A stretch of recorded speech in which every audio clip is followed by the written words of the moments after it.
ये है talks news network और आप देख रहे हैं पॉलिटॉक्स, राजनीति का कच्चा चिट्ठा। केंद्रीय गृह मंत्री अमित शाह के छत्तीसगढ़ को फिसड्डी कहने वाले बयान पर हमला करते हुए छत्तीसगढ़ के मुख्यमंत्री भूपेश बघेल ने कहा कि माननीय गृह मंत्री छत्तीसगढ़ की तरफ नहीं बल्कि अपनी तरफ देखे।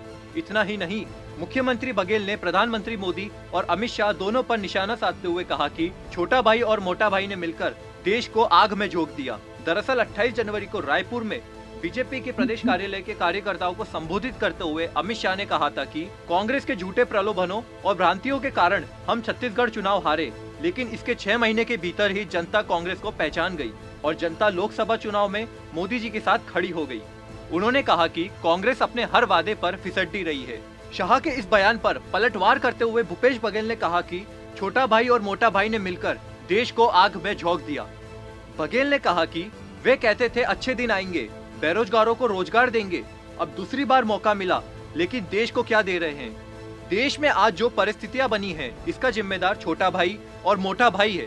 सीएम बघेल ने आगे कहा कि छत्तीसगढ़ से पहले केंद्र सरकार अपनी ओर देख ले। प्रधानमंत्री मोदी ने हर व्यक्ति को 15 लाख रुपए देने का वादा किया था। बेरोजगारों को हर साल 2 करोड़ नौकरियां देने का वादा किया था। अच्छे दिन लाने के वादे किए थे, लेकिन कोई वादा पूरा नहीं हुआ। दूसरी बार मौका मिलने पर देश को आग में झोंक दिया।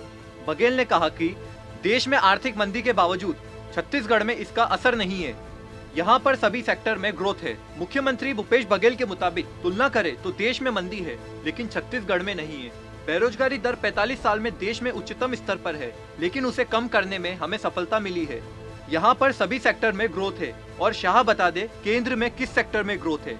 छत्तीसगढ़ सरकार और भारत सरकार में तुलना करे, इस पर चर्चा करना चाहते हैं तो अमित शाह चर्चा कर ले।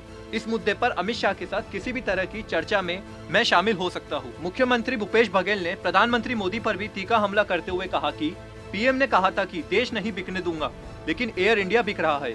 नवरत्न को बेच रहे हैं। मंदी का दौर है, जीएसटी निम्न स्तर पर है, बेरोजगारी उच्चतम स्तर पर है। ऐसे में ज्यादा उम्मीद सरकार से नहीं की जा सकती। वहीं सीएए को लेकर सीएम बघेल ने कटाक्ष करते हुए कहा कि मुझे देश का नागरिक होने का प्रमाण क्यों देना चाहिए? यदि कोई घुसपैठियां हैं तो उसके खिलाफ कार्रवाई करे। असम की समस्या को पूरे देश में क्यों फैला रहे हैं?